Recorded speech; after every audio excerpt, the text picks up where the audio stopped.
Welcome back to the Norse Code, your opportunity to catch up on Viking athletics. I'm Mike Lund, and let's take a look at the news. Though all of the Viking sports teams but track and field have wrapped up their seasons, Portland State Athletics still wants you to be involved in a few big events later this month. The annual Wine and Roses dinner and auction presented by Evergreen Gave Cal and the Burns Brothers is coming up on Friday, May 29th.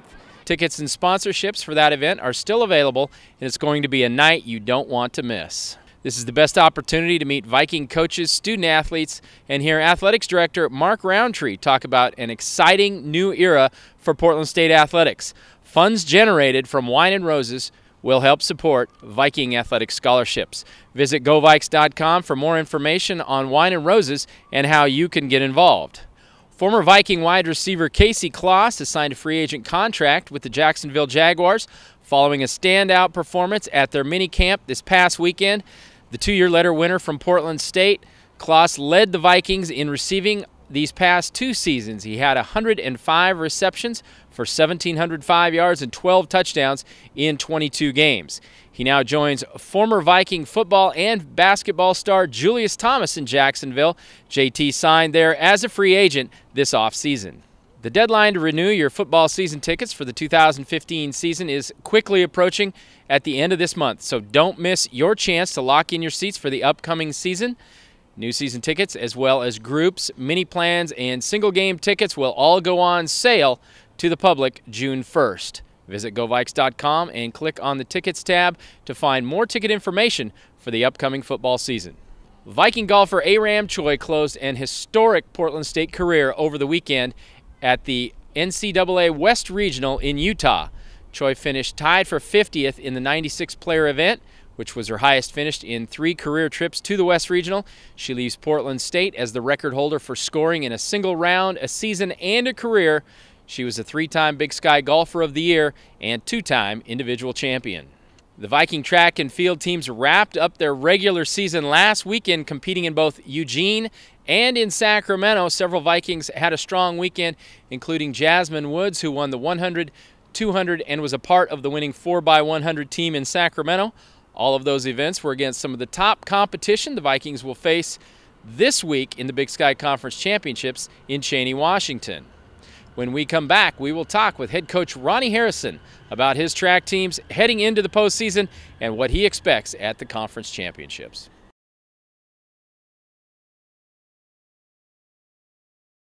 We're back here with head track and field coach Ronny Harrison. We're going to talk about the Big Sky Conference Track and Field Championship that is this weekend at Eastern Washington. The Vikings will begin competing on Friday. You can follow live scoring in that event. Go to GoVikes.com and get all the details on that, but we're going to find out about his team right now. Ronny, thanks for coming back and talking to us. We talked during the indoor season a little bit prior to that championship. I know you had really high expectations for it. Maybe didn't quite finish as high as you wanted. So let's talk about the outdoor championship, maybe some important things you need to do to get that strong finish you're hoping for. Well, we just need everyone to take the events that they qualify for or got wild carded in, however they got there, to take those events and go for a PR. Most PRs will get you into the finals, and you know, the one thing that I'm trying to stress with the athletes, get to finals, get to finals. That's it. Okay, and let's talk about you're always very strong in the sprints, you're strong in the hurdles, strong in the jumping events. How has that come about over the years?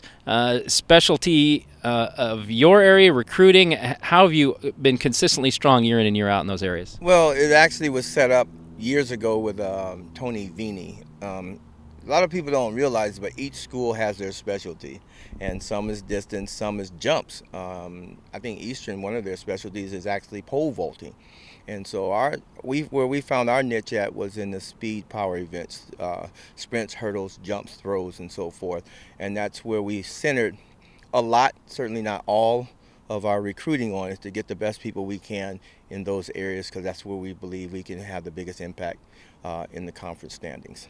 Okay, let's talk about the sprints. I know the 100 meters is a very important event for you guys. A couple of really strong runners there, Jasmine Woods, Jenna Settle. I think they're 2 and 3 in the conference. They've gone against #1 from Sacramento State, and I believe beaten her Talk about how exciting that shapes up for this weekend's championship. Well, Jasmine Woods is to me the best overall sprinter in this conference. Her times don't always reflect that, and it's about execution. If Jasmine and Jenna, as well as Adia White, Antoinette Wayne, who else we got? Jasmine Radcliffe, Bailey Sims. If all of those ladies execute, it was not uncommon for Portland State to have up to 3 or 4 people in the finals. And I think that where Sac State may have had an advantage, because they have an extremely fast track, Cheney, Washington will be more of a balanced type setting, and I think in that setting that we'll do just fine. Well, and that makes me think of another possibility. We're standing out here in kind of the gloomy cold of a Portland spring. I haven't even looked at the forecast. Weather conditions, is that a factor in Cheney? And do you know what they are for the weekend? The weekend weather forecast is what we see right now. Saturday, when the finals happen, it's supposed to be a bit warmer, but certainly for prelims, the weather forecast is actually thunderstorms and wet, and that works well for us. We're outside. We don't have some of the luxuries that other schools have of having an indoor track, so we've been outside all year. It certainly won't do anything as far as our performance abilities being outside, and I think it may affect some other people, but again, this is the championships. I think everybody's keyed up the same way.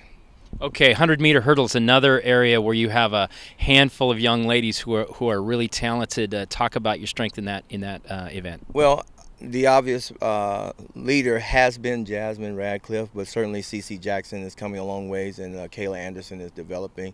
My hopes is that we will get what we almost had indoors, is a 1-2-3 finish.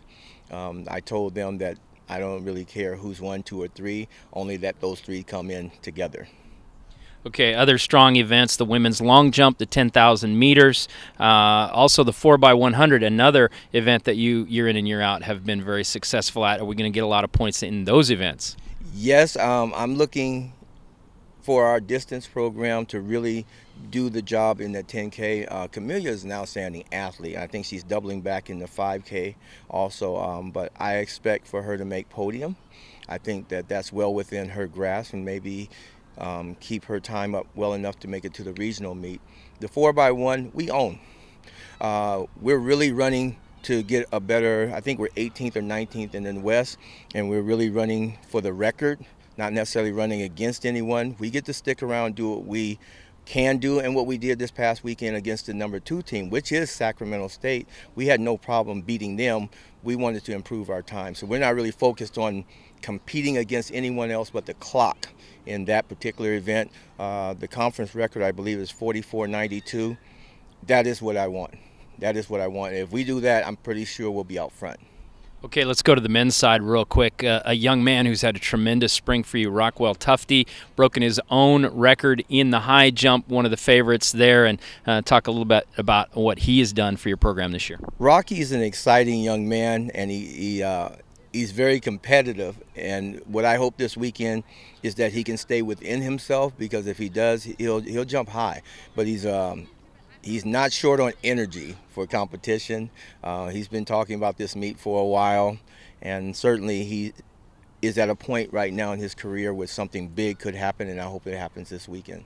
Okay, now we've talked about a number of your top athletes. Any other things, any other areas, or perhaps ways that you're going to get a few extra points out there? What's going to be the keys for you this weekend to get your highest finish? I think for us to get the highest finish, just everyone has to take their event with a bit more confidence. Some of the things that I've heard in recent weeks, we'll say, are not comments of confidence, you know, and I'm an ex-Marine. I don't believe I can lose, and so I'm hoping that will permeate throughout the team, and we'll get some things done this weekend. We have a very good team. Just everyone has to know that they're on a very good team, and when the baton's handed to you for your event, to give that kind of performance. So for the next 48 hours or so, you and your staff, you're going to become the confidence coaches for this program. Maybe that's the last little piece you have to put together. Absolutely. The coaches have been told by me, and my mantra is never let up. It certainly is appropriate for this sport is that everyone has to not only take the responsibility for themselves to do well, but know that they're carrying a part of this team with them when they go to the line to jump, or they go to run, or they go to throw. And if they're prepared, as we have done a great job of preparing them, then we shouldn't have as many problems this outdoor season as we had. Some of the struggles indoors. What did the polls say? I haven't looked at the poll. Polls mean nothing. That's what every head coach. That's exactly it. The polls ended up being right at indoor for the lack of confidence. It didn't end up being right because people knew what we were going to do. So I still say that we're going to do better than we did indoors. How's that? That sounds great. Well, we wish you luck. Thanks for your time today. The men's and women's track and field teams again competing in the Big Sky Conference Championship this weekend at Eastern Washington.